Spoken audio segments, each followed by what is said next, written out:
Isa ang Sims Construction sa mga dawit sa flood control scandal. Pero hindi raw alam ng may-ari nito na si Sally Santos na ginagamit ang kanyang lisensya sa mga pekeng proyekto.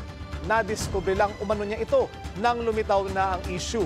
Yan ang agenda report ni Hannah T.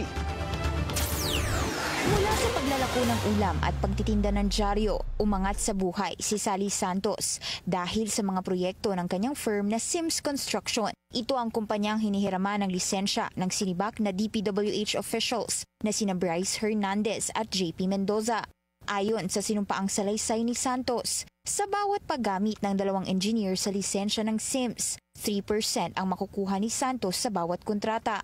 Tinatawagan o text siya ni Hernandez para i-withdraw ang cash mula sa kanyang bangko at sila na raw ang bahala sa projects.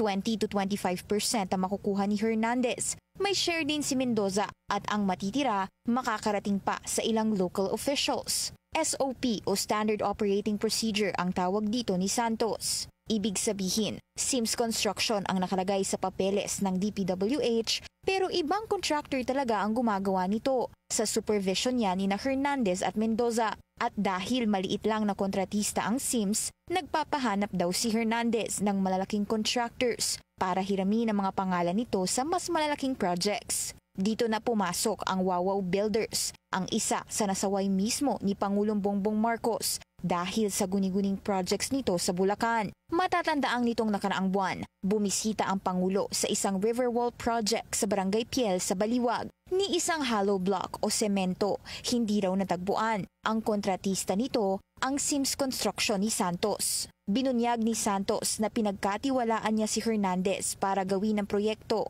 na may first partial payment na 43 million pesos noong Marso. Kaya't nang lumitaw ang issue sa ghost projects, kinumpronta niya si Hernandez. Nagsasabi po ako ng totoo dito eh. Ang dami pong project po na kinuha po niyan eh. 41 projects. Sa totoo lang po. Kaya po ako na dito. Sila po nakakaalam ng mga location. Kahit project inspector po nila, hindi po maituro sa akin kung ano po yung mga proyekto na ginawa nila. Nadiskubre mismong si Hernandez ang may pakana ng mga palpak na proyekto sa Bulacan, gaya ng sa Barangay Piel, at hindi lang siya ang nabiktima nitong kontratista. Kahit ako po mismo contractor, hindi ko po malocate yung mga proyekto po na nilagay po nila na yan. Wala po maituro po sa akin ng mga inspector nila. Base sa naunang listahan ng Pangulo, nasa 16 government projects sa Bulacan ang nalikom ng Sims Construction mula 2022 na nagkakahalaga ng higit kumulang 900 million pesos. Bagamat una nang itinanggi ni Hernandez ang mga paratang, hindi naman siya nakalusot kay Senate Blue Ribbon Committee Chair Panfilo Lacson dahil nakadiskubre na rin siya ng ganitong modus ni Hernandez. Ayan, kayo yan eh. Ang ginamit nyo, lisensya ng Sims eh. Pero kayo yung kayo bali yung nag-implement. Di ba?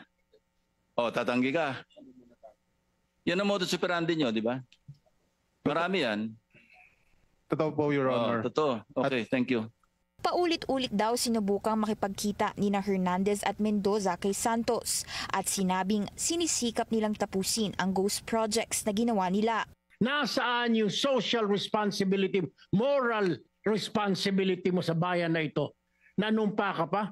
Alam mo, Mr. Chair, dapat tanggalan ng lisensya ito ng Philippine Regulatory Commission, ng PRC, ito mga ito. Conduct unbecoming. Nanumpa pa kayo. Una nang ikinatakot ni Santos ang seguridad niya at ng kanyang pamilya at nirekomenda nang maipasok siya sa Witness Protection Program. Ikinatuwa ni Senate President Tito Soto ang hayagang pagbubunyag ni Sally Santos ng mga detalye tungkol sa flood control scam sa Bulacan. Sa ngayon, titimbangin pa ng DOJ kung maaari siyang makapasok sa Witness Protection Program. Para sa agenda, Hannah T, Bilyonaryo News Channel.